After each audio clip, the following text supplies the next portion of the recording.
Hello, everyone. I'm going to give everyone a few seconds to get their mics set up and their cameras. And if you can, it'd be awesome if you could please turn your cameras on.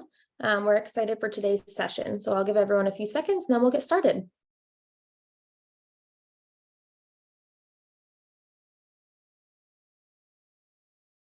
Looks like we have a couple more people trickling in, so. Awesome. Okay, well, thank you so much, everyone, for joining us this afternoon. My name is Michaela, the Engagement and Outreach Coordinator at Connecticut Center for Entrepreneurship and Innovation. And today we are so thrilled to have Hannah Taylor with us. Hannah is a partner and co-founder of Delta Awesome, and she is here to talk to all of us today about leadership through mindfulness. So Hannah, the floor is yours. Awesome. Thank you so much, Michaela. I'm thrilled to be here. So as Michaela mentioned, I am currently struggling with Zoom. So 2 seconds. Okay, there we go. I'm Hannah Taylor. I'm the co-founder of Delta Awesome. I'm a business coach, executive coach, and strategist, and I'm also a yoga and meditation teacher. Mindfulness is a through line for everything that I do. So I'm particularly thrilled to share a little bit of what I've learned with this group today. So let's talk about why we're here. We're here to talk through what it means to use mindfulness as a key resource for leadership. Leaders are tasked with the enormous work of holding multiple truths at once, guiding an organization or group through turbulence and being ready and prepared for what's coming next, all the while learning how to lead both themselves and their team. So after 6 years of working as a consultant and a coach, I've come to realize that there's a better way to lead, one that allows us to step into our authenticity and our integrity. But we're going to get to that in just a moment. Our time together today is intended to be interactive, so I invite you to grab a pen, open a new note on your screen, however it is that you take notes, and then I have just a couple questions for you throughout the session, and I would love to hear what you truly think. There's no right answers to anything I asked. You're not being graded, I promise. Okay, so what am I going to leave you with today? My intention is to leave you with 3 things. A mindfulness 101 general understanding. The second is a practice for paying attention. We're going to spend a short little bit of time in a little bit of mindfulness practice. And then the third is identifying your leadership footprint. So we know why we're here and we know who I am high level. But why am I the person that's delivering this message to you today? We're going to start with my story. I'm going to take it back a little over a decade, but I promise I'll land the plane, so bear with me here. Most of my undergraduate career was spent writing furious papers in a library detailing the abhorrent behavior of corporations, specifically their treatment of employees.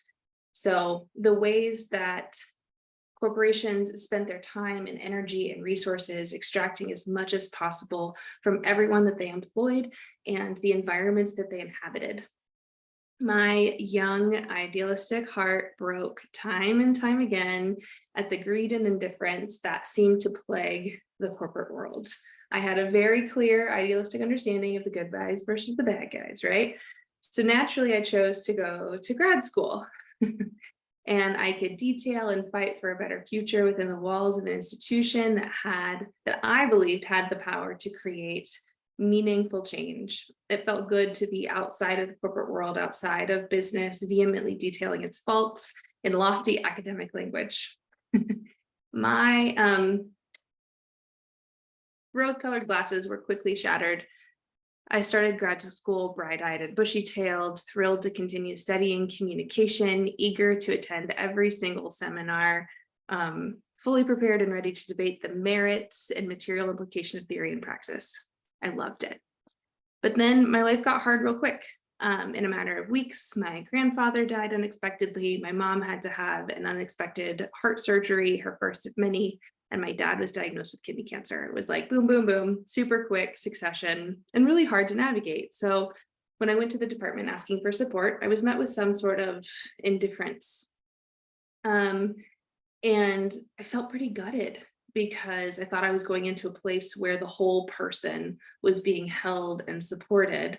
But really, what I learned pretty quickly was that my job as a grad student was to produce labor for the institution. And it broke my heart. So I was like, how can I change the world? If academia isn't the right place, if going the corporate route isn't the right place, where do I go from here? Because I know there's a better way, which landed me in a basement office surrounded by entrepreneurs and investors and mentors at an accelerator program kickoff. So if you're not familiar, accelerators condense about 2 years of the business experience into 12 weeks.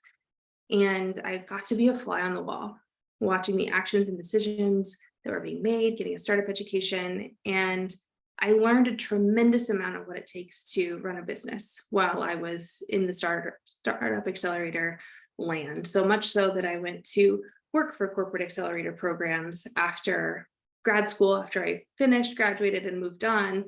But I felt like something was missing from the basic curriculum of the startup accelerator, which was, how do we avoid replicating a general lack of leadership and commitment to like the whole human experience? Like how do we create organizations that can do better, that can care more, that can look at the stakeholder perspective, not just the shareholder perspective?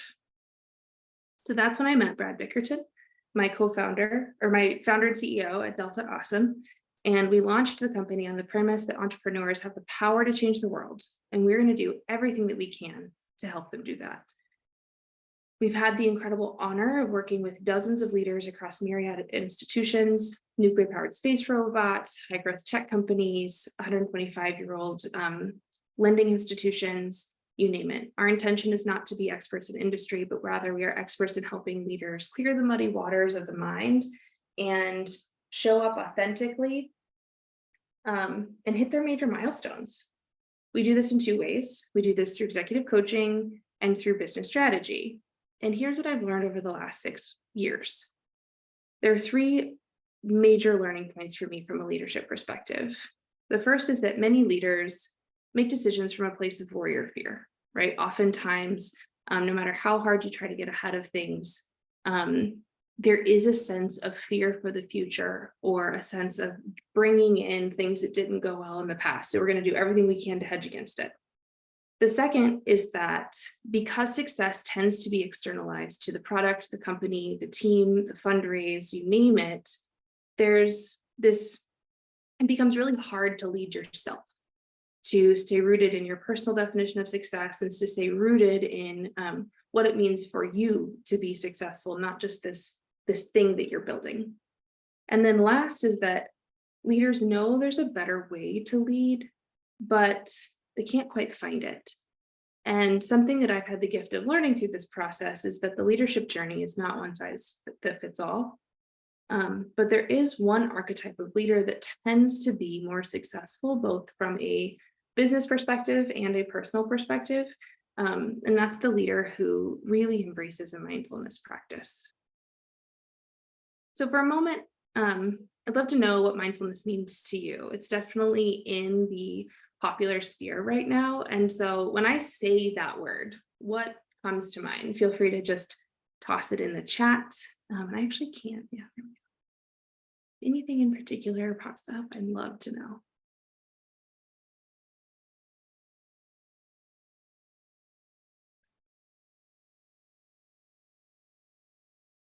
Being aware, yes. Spot on. Mindfulness is active engagement. Yes, Eileen, thank you. Calm, attentiveness. I like the addition of calm there. So mindfulness is the active engagement in your present moment. Our dissatisfaction tends to arrive when our minds are living in the past or when they're concerned about the future. We start to become separated from the present. And to be clear, mindfulness is not escapism or aloofness, but rather it's the most present form of here and now that we have access to. Ooh, Glenn, for me, I try to look forward, not backwards. Yes, letting go of the past and focusing on the future. Alex, being aware of how you feel about all the stimuli and in your place in it, the ability to handle it. Yeah, thanks for sharing these things. You're right there. So if we have this like high level definition, we're going to agree that mindfulness is active engagement in the present moment. What I'd like to invite us to do now is practice paying attention. So we're going to do a quick little mindfulness practice. Roll with me here. If you're uncomfortable keeping your video on for the next 2-ish minutes, go ahead and turn it off. Otherwise, keep it on. We're not going to do anything strange. So go ahead and scoot forward in your chair. Sit up nice and tall. We don't want to lean back and slump. There's something about being rooted in your seat while maintaining that dignified posture that can really channel a sense of calm. And when you're ready, go ahead and soften the gaze or close the eyes, whichever feels best in your body. The intention here is to minimize distraction. Good. On the inhale, stretch up through the spine. On the exhale, find a softening. Notice that subtle letting go that comes with the exhale. Now let's notice some stuff. What can you hear? There's my voice. Maybe the hum of traffic, birds. What can you see? So although the eyes are closed, there's still some light and shadows in that visual field. Tune into that, to what you can see.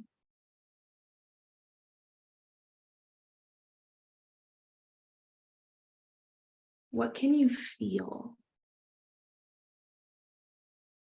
Maybe you feel the feet on the floor,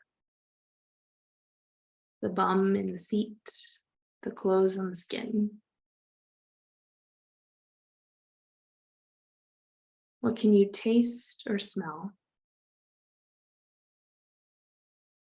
Leftover lunch, stale coffee.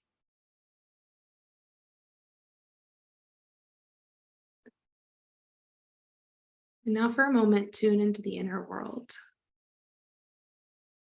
What do you notice about the quality of your thoughts? Or the quality of the breath?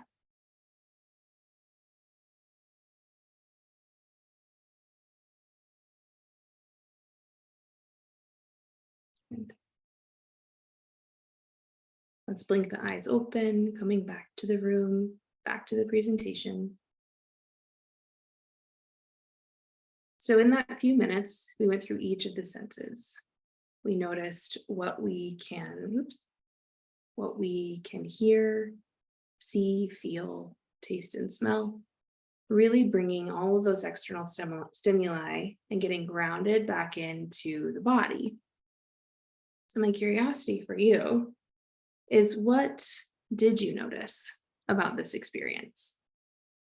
Was it grounding or fulfilling? Was it hard, boring? Did it make you more anxious? Did it make you feel softer? You don't have to drop anything in the chat, but just for a moment, make a mental note of how it felt, acknowledging that your task is simply to notice what's here without casting judgment on it, without writing a story about how silly it was or how incredible it was, but rather to just let it be. And mindfulness is just that. It's the practice of becoming aware of your present, not looking to block it out or wiggle it out of it or drown it. It's an invitation to approach life's challenges, your leadership positions, with curiosity and compassion and non-judgment. Leaders and organizations are tasked with an untenable amount of work and pressure. And so we have to train our minds and our bodies to hold space for this pressure without getting caught up into it. And as we train our minds and bodies to hold space for the pressure without getting caught up in it, I believe we can usher in a new way of leading organizations that comes from that calm, centered awareness, better for your own bodies and the bodies of the team members around you. So like everything, it begins with effort. This practice of paying attention, of integrating, paying attention to what's going on internally and externally requires some upfront effort, but then begins to get easier over time, like anything you've ever started, really. And this leads me to a slightly more academic version of talking about mindfulness. We're going to talk about the 5 facets of mindfulness that were created by Ruth Baer in 2006. The first facet of mindfulness is that of observing. So it's cultivating an awareness of our internal and external environments. We're noticing our thoughts, our emotions, our bodily sensations in the environment without getting caught up into them. It's about being aware. And again, it's being aware without writing your own stories or judging that experience. The second facet of mindfulness is the ability to use language to describe your experience and describe them accurately. So how often, or maybe you've had an experience where you have a feeling or a sensation, but you can't find the words to figure out what the heck is going on or what this experience is. And often that leads to a sense of fight or flight, you name it. So this is the pause and the invitation to describe the experience.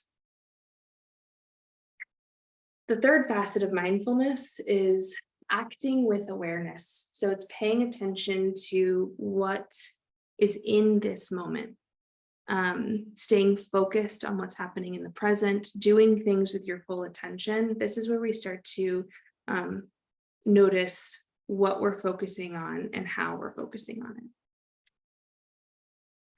The fourth facet of mindfulness is not judging your inner experience. We tend to be our own worst critics. Am I right?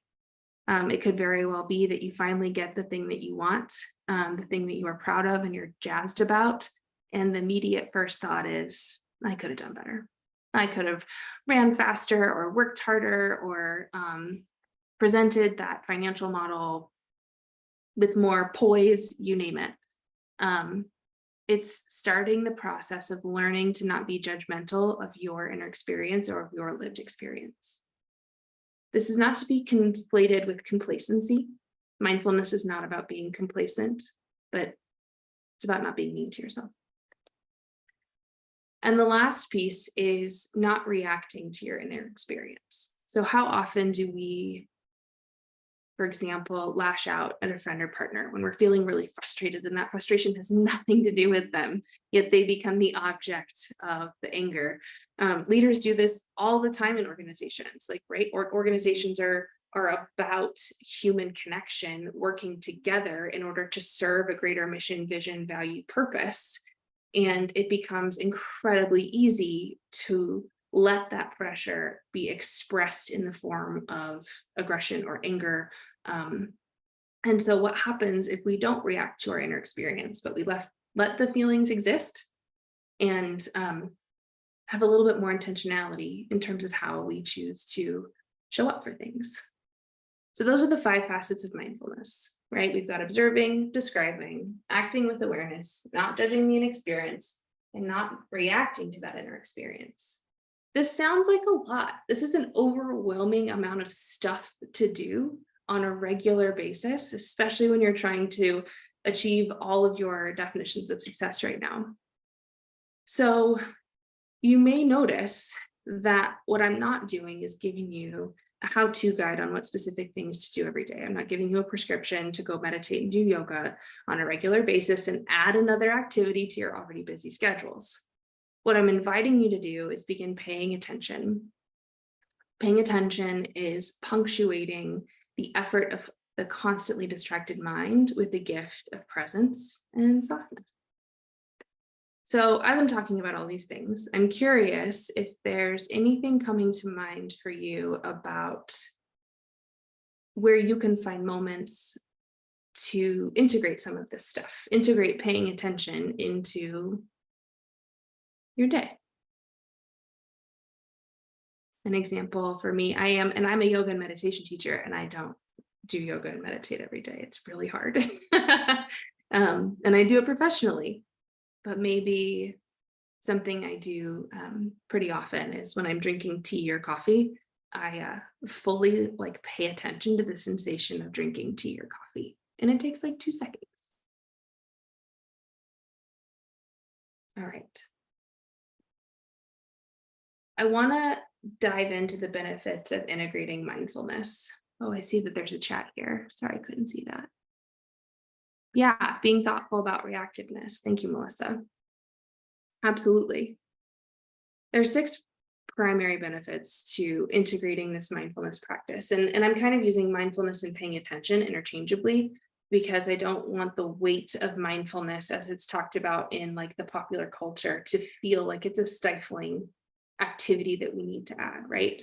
So the benefits of integrating this active paying attention, this active mindfulness, is that when we are fully aware of our thoughts and emotions, we get to respond rather than react, thereby reducing stress. We get to focus and concentrate a little bit more because mindfulness is reducing mental distractions, increasing our attention span, improving productivity. I don't like talking about improving productivity in contexts like this, but that is a side effect of mindfulness. I think you're all very productive people. The third thing is enhanced decision making. So we get some clarity of mind. And when we have clarity of mind, we get to make really good decisions. Remember, I alluded to at the beginning that leaders tend to make decisions that are rooted in worry or fear, like they're trying to prevent bad things from happening, or they're worried, which is really just fear that hasn't grown up yet. If we're not always on defense when we're running our companies, we get to make better decisions. We also get better relationships. I mean, part of your job as a leader really is to figure out how to use your relationships in order to push an organization or pull an organization or guide a company, pick your metaphor here, into what it means to be successful. Increased resilience. Who doesn't need more resilience in this moment? There's so much chaos and leaders are tasked with holding it all. And increased creativity and innovation, which can only help you get ahead of the game. Tony Robbins says this: where attention goes, energy flows. And paying attention can help us really direct our awareness. So I'm inviting you to pay attention to your inner world, to hold space for the rise and fall of emotions, and to be present for it all. You'll be a better leader, showing up for yourself, your team, your company, and your stakeholders. So this leads us to, what do we do now? Cool, Hannah, I feel like I understand what mindfulness is. What do I do with this information? I think that the starting point for integrating mindfulness and integrating this practice of paying attention simply begins with being aware of it. I'm not inviting you to add new habits or change your life, right? I'm rather just bringing you the information so that you can be aware of what the practice can look like for you. It's a very Zen Buddhist approach of just here, now do nothing with it. But we can begin to figure out how we want to show up in the world. And I really like using the concept of a leadership footprint for beginning that conversation. No matter what your position is in an organization, you have the opportunity every single day to choose how you want to show up. For a long time, I was asking my CEOs, how do you want to show up as a CEO? When they present a problem, or they'd be super flustered, overwhelmed, or even incredibly joyous and seeking celebration. My question is always, how do you want to show up as a CEO? Well, over time, that's evolved, and I found this concept of a leadership footprint that I just love, which has 2 questions. The first step is to set your intent. And this is asking the question of, what kind of leader do you want to be? An example is, I want to be the kind of leader who believes in the power of people to make a difference. The second question is identifying your impact. What kind of legacy do you want to leave? The prompt being, I want to create an environment that empowers people to flourish, to be the best they can be, and thereby make that difference. Now, this example is actually from a CEO of a multinational organization. She's amazing. And this breaking apart your leadership intent and impact gives us a North Star through which our decisions get to be made. Anyone have any? I'm going to pop in here in the chat. Anything that comes to mind for you in terms of a leadership footprint, or maybe the leadership footprint of somebody that you respect and admire, or even somebody you don't, that you'd like to share? And that's kind of a big question, so no pressure.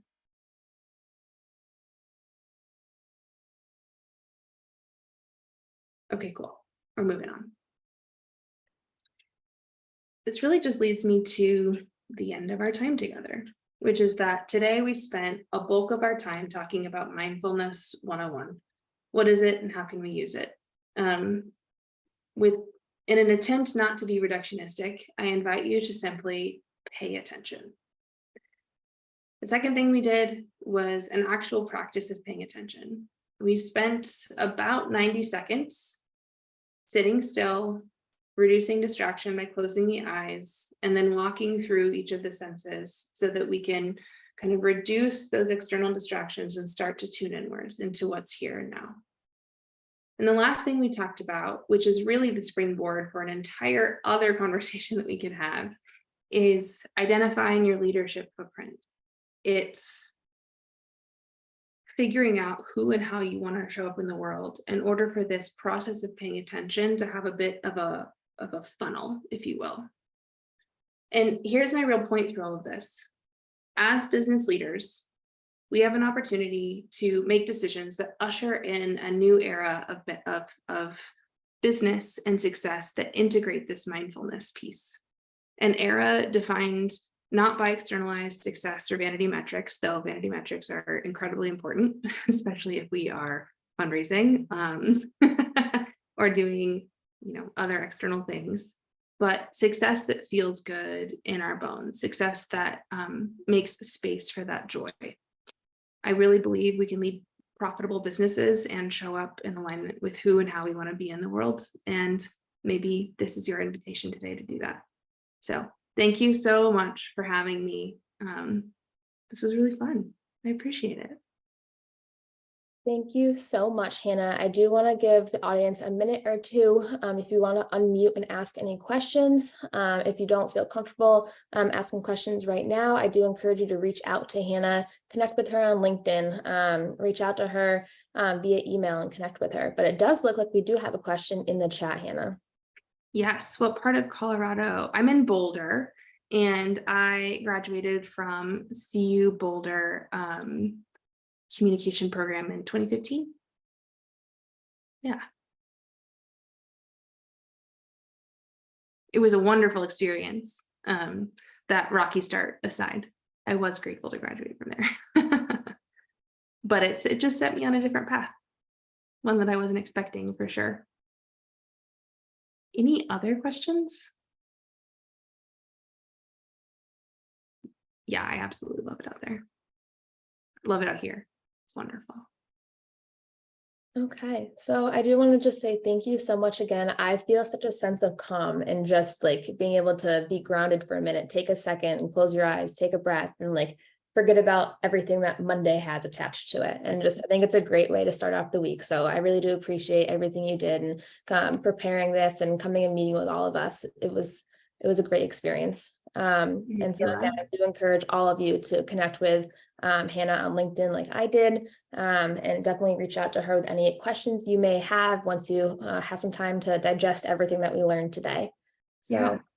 If you could be awesome. Thank you so much. And our next timely topics is going to be next month. It's crazy that we're already almost done with the summer. So September 20th at 12 p.m. we will have Sammy Gadar, a professor at the University of Connecticut, will be coming to speak with everyone again. So please sign up if you're interested in that. And you can also find Hannah's recording will be up on the CCEI website by the end of this week, if not sooner. So thank you again, Hannah, and I hope everyone has a wonderful day and a wonderful rest of their week. Thank you. Bye, everyone.